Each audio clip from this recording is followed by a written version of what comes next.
Hey gang, it's your boy, and welcome to the second installment of my retro gaming history. Last time, we took a look at the video game systems my family owned up until 1988, which was an odd collection of outdated technology, even back then. This episode, we're going to take a look at my very first 8-bit console, the Sega Master System.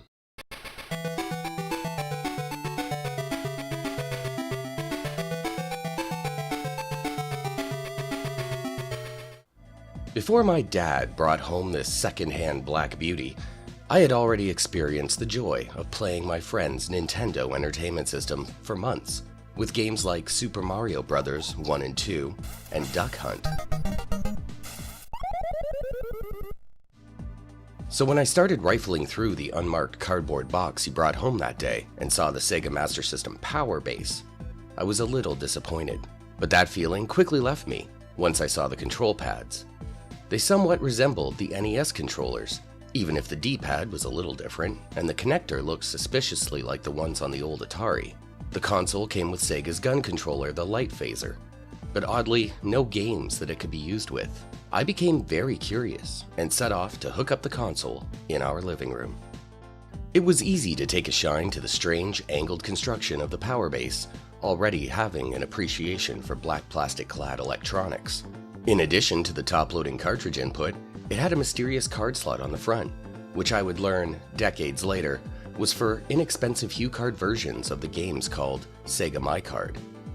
Lastly, the cryptic-looking red flowchart under the reset and pause buttons stood out in an oddly fascinating way.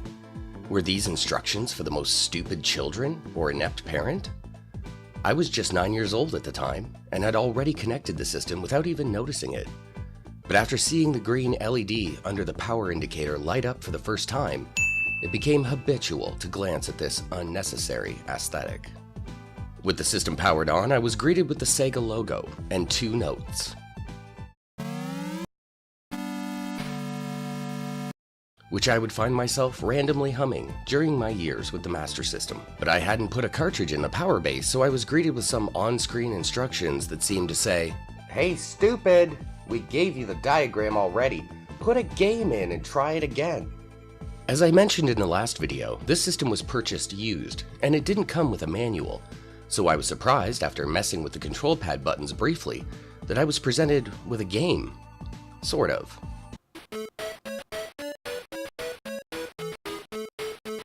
I didn't play it for long, and the graphics of this onboard demo worried me, but I found myself often returning to this simple maze game with its repetitive music and seemingly endless levels. But it was time to choose which game to try out first, and back then, one of my favorite movies in my family's video disc collection was Rocky III. Okay, now how do we stick this thing in? All you have to do is so simple, a child could do it. You slide it in, slide it out, and your disc is now in the machine. It stays in there. Right. Yes, they were a thing back in the 80s. So I was very excited to find the Rocky cartridge in the small stack of games that were included with the console. After seeing the opening title of the game and its splendid 8-bit color palette and detailed graphics, I was awestruck. This game looked way better than the ones I had played on my friend's NES.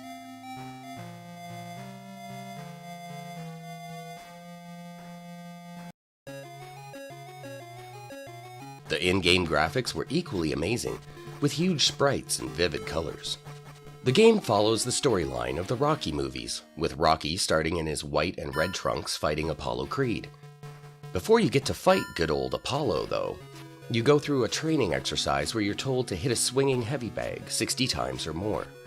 While it was certainly impressive to look at back then, and the music was alright, I wish they had left it for another stage, as it's a bit off-putting and frustrating right off the jump. The training sessions are meant to give Rocky more powerful punches and quicker combinations during each match, but they also tend to wear out your hands with repetitive button mashing, and there's no end to that old trope with this game. The in-game controls are pretty straightforward. It's really more about timing your combinations and blocks and closing the gap between you and your opponent. Knocking down your enemy will treat you to watching their corner team yell at them to get up as they struggle. While being very satisfying to watch, it's another intense button mashing session when it happens to Rocky, and not so much fun. Come on, Rock. Get up! Get up, you oily bastard! Knock down your opponent 3 times in 1 round and you win.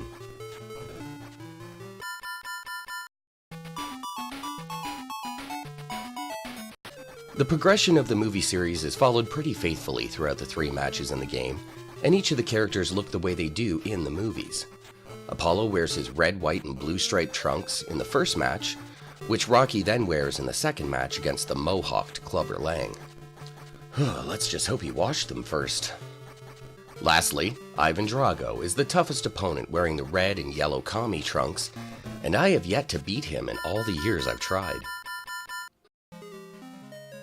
Oh, Rocky, you don't have to cry. Those sad, sad shoulders, though. Back then, I was quickly defeated by Apollo on my first try, but I was definitely excited to see the other games after that experience.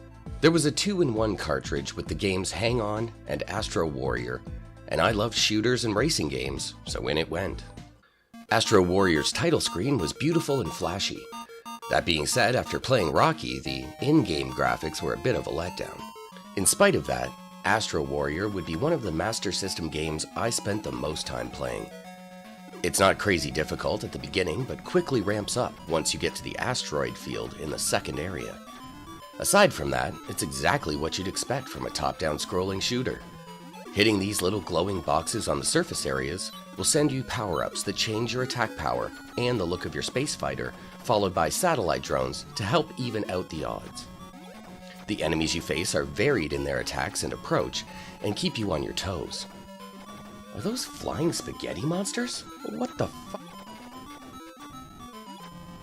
The bosses are very challenging, but again, exactly what you'd expect for the genre. Once you destroy the boss, you speedily fly to the next zone with an English translated message about the encounter.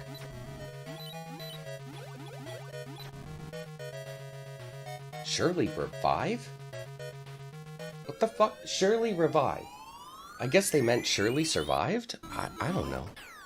After getting destroyed in Astro Warrior, I wanted to see what this cool motorcycle game Hang On looked like. The title screen seemed unimpressive in comparison to the other games, but I was still interested. Hang On is an 8-bit port of the Sega arcade game and is super fun to play. The controls allow you to shift up and down through 3 gears to reach breakneck speeds. Jesus, that's like 185 miles per hour. With the 2 buttons being accelerate and brake. There are 8 courses, each broken into 4 areas, so the game doesn't get too boring to look at, even after hours of playing. There's a grassy airport scene with guardrail posts lining the track, which will cause your bike to explode if you touch them. A desert scene with rocky bluffs and cacti, which will cause your bike to explode if you touch them. And a city night scene with light posts that will... wait for it. The last area is a palette swap of the airport scene, but at dawn. As with most racing games, you qualify for each leg of the course by beating the time limit for each area, while trying not to get blown up by grazing the aforementioned obstacles or the other riders. The only thing really missing, literally, is background music. So all you're treated to is the noise of your motorcycle's engine, passing sound of your opponent's engines, the squeal of rubber tires as you slide through turns, the bumpy rumble strips on the edge of the track, and of course, your inevitable demise. My 9-year-old self would spend many hours trying to complete crash-free runs of those courses, and I knew it. So I moved on to a game I had heard my friends with Nintendos talking about, Double Dragon.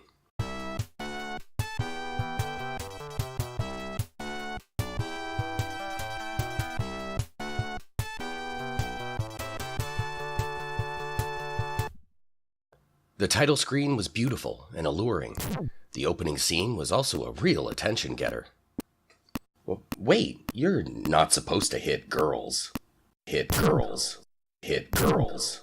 Hit girls. So you need to start checking these bitches. You need to break her ass and shake her ass. Niggas need to stop giving these bitches all the attention. You need to break her ass and shake her ass. You need to break her ass and shake her ass. You need to break her ass and shake her ass. Gotta wonder what that Marion was up to the night before. Anyway, this game was the genesis of my love affair with beat-em-ups. It was also the game responsible for my first schoolyard fanboy argument about the Sega Master System's superiority over the Nintendo Entertainment System. And just to be clear, it was superior.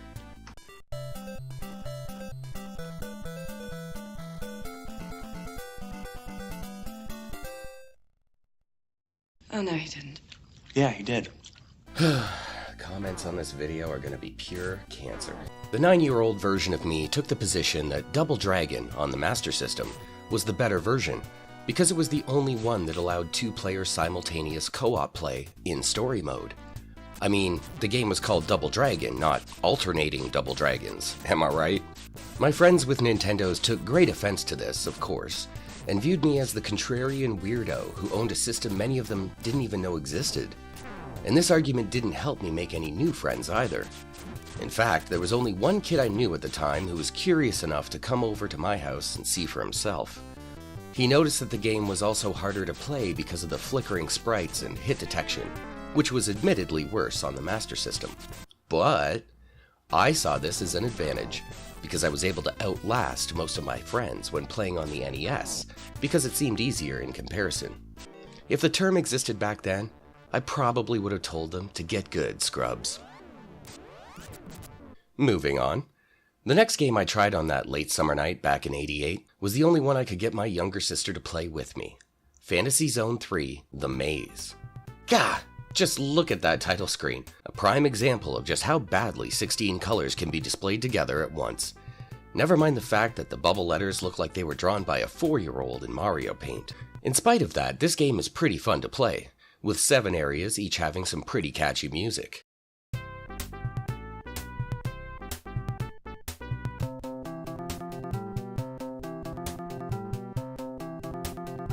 The goal, much like Pac-Man, is to collect all the energy dots on the screen and avoid the baddies that are spawned from a timed portal that you can touch to delay it from producing more. There are also power-ups, like weapons and speed boosts, that you can get by visiting stores in the maze in exchange for money that you earn by eliminating enemies. Throw in some bonus levels to harvest even more money, and you've got a pretty addictive cute-em-up maze adventure. I just wish my little sister was more interested in gaming back in the day, because this game is definitely better with co-op play.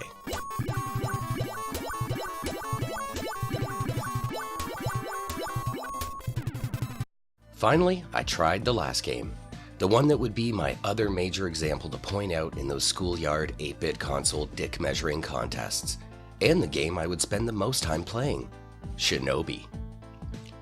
In comparison to its joke of an unlicensed Tengen counterpart on the NES, this relatively faithful Sega arcade port blew away the Nintendo fanboys' arguments about which system looked better on screen.